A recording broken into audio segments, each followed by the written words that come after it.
semuanya, perkenalkan saya Ikhni Rupina dengan NIM 23930426.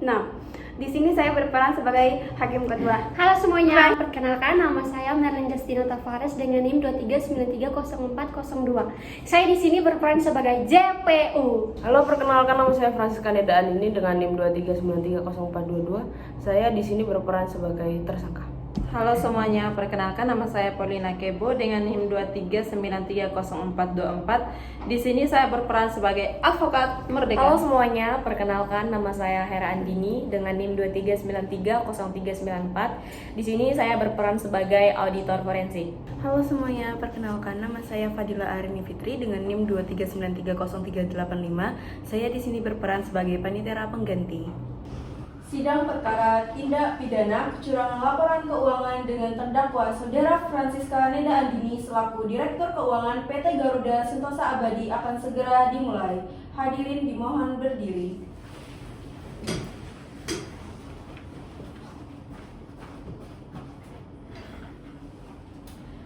Hadirin dipersilakan duduk kembali.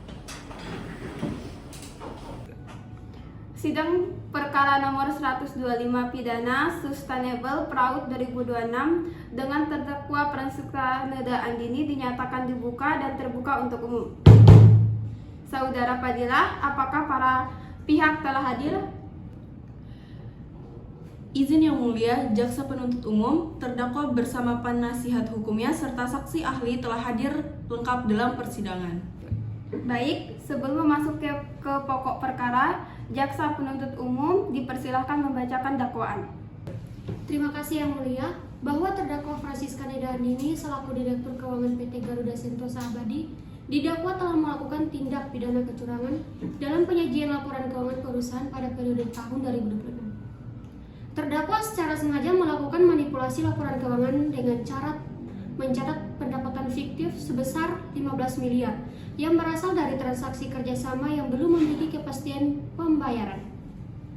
Perbuatan tersebut dilakukan dengan tujuan memperlihatkan kondisi keuangan perusahaan yang lebih baik kepada investor dan pihak perbankan agar perusahaan memperoleh tambahan pendanaan. Selain itu, terdakwa juga melakukan penyembunyian informasi material kepada auditor eksternal sehingga proses audit menghasilkan laporan yang tidak menggambarkan kondisi keuangan perusahaan yang sebenarnya. Atas perbuatannya, terdakwa didakwa melanggar ketentuan mengenai tindakan fraud berupa penyajian laporan keuangan yang menyesatkan. Demikian dakwaan kami yang mulia. Saudara Francisca, apakah saudara memahami dakwaan yang telah dibicarakan? Iya yang mulia, saya memahami dakwaan tersebut. Apakah saudara mengakui perbuatan sebagaimana dakwaan jaksa penuntut umum? Saya mengakui bahwa terdapat pencatatan pendapatan yang belum terrealisasi, tetapi saya tidak bermaksud melakukan penipuan. Saya hanya berusaha menjaga kepercayaan investor terhadap perusahaan. Jaksa penuntut umum silakan menghadiri saksi ahli. Baik yang mulia, kami menghadirkan Saudara Hera Andini sebagai auditor forensik yang melakukan pemeriksaan investigatif terhadap laporan keuangan PT Garuda Sentosa Abadi. Saudara saksi, apakah bersedia memberikan keterangan yang sebenarnya? Saya bersedia yang mulia. Saudara saksi, jelaskan kepada majelis hakim mengenai hasil pemeriksaan yang saudara lakukan.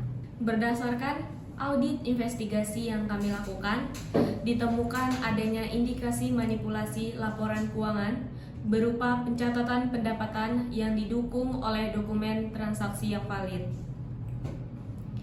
Kami melakukan pemeriksaan terhadap dokumen kontrak, bukti penerimaan kas, konfirmasi kepada pihak pelanggan, serta analisis pola transaksi.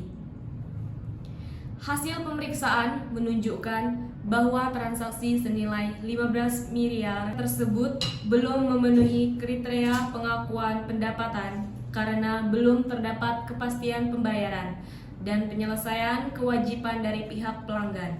Apa dampak dari tindakan tersebut terhadap laporan keuangan perusahaan?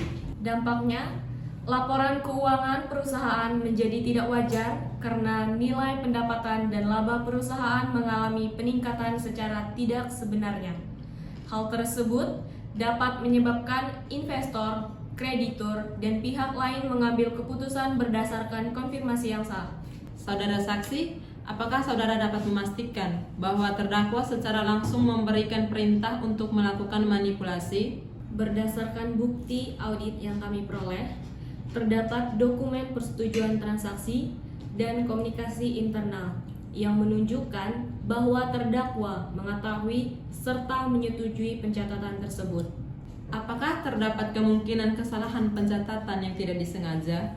Dalam pemeriksaan kami, ditemukan pola yang menunjukkan tindakan tersebut dilakukan secara sistematis dan berulang, sehingga lebih mengarah pada tindakan yang disengaja. Yang mulia, berdasarkan fakta persidangan kami berpendapat bahwa terdakwa tidak memiliki niat untuk merugikan pihak lain. Tindakan yang dilakukan terdakwa merupakan keputusan bisnis dalam kondisi perusahaan mengalami tekanan keuangan. Kami meminta majelis hakim mempertimbangkan bahwa terdakwa telah bekerja sama selama proses penyidikan dan belum pernah melakukan tindak pidana sebelumnya. Yang mulia, alasan pembelaan terdakwa tidak dapat diterima. Sebagai direktur keuangan, terdakwa memiliki tanggung jawab besar dalam memastikan laporan keuangan perusahaan disusun secara benar dan transparan. Tindakan pencatatan pendapatan fiktif bukan merupakan keputusan bisnis, melainkan bentuk kecurangan yang bertujuan memberikan informasi yang menyesatkan. Setelah mempertimbangkan seluruh bukti, keterangan saksi ahli, serta pembelaan penasehat hukum terdakwa, majelis hakim menemukan bahwa terdakwa terbukti melakukan manipulasi laporan keuangan. Perbuatan terdakwa telah melanggar prinsip transparansi dan integritas dalam pelaporan keuangan, serta menyebabkan kerugian bagi pihak investor dan kreditur. Majelis hakim menjatuhkan hukuman kepada terdakwa berupa pidana penjara selama 5 tahun, serta kewajiban membayar denda sesuai ketentuan hukum yang berlaku.